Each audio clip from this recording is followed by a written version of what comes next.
ಪರಿಸ್ಥಿತಿ ಯಾರಿಗೂ ಬರ್ಬಾರ್ದು. ಇದೇ ಜಾಗದಲ್ಲಿ ನನ್ನ ಮಗನ್ ಮಲಗಿಸಿದೀನಿ.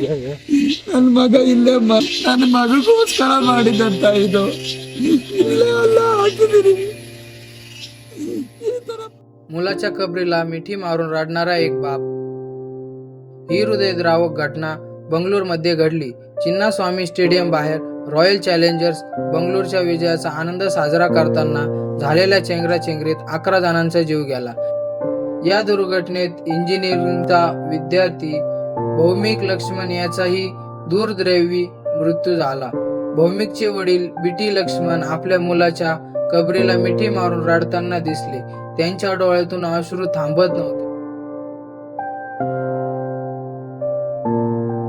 लक्ष्मण म्हणाले, माझ्या मुलाचे जे झाले ते कुणाचेही होऊ नये, त्याच्यासाठी खरेदी केलेल्या जमिनीवर आता त्याची कबर बांधली आहे. हे दृश्य पाहून उपस्थित प्रत्येकाचे काळीज हेलावून गेले. एक बापाचा आक्रोश आणि अपूर्ण स्वप्नांची राख. एका विजयाच्या जल्लोषात अनेक घरांचे दिवे कायमचे विझले.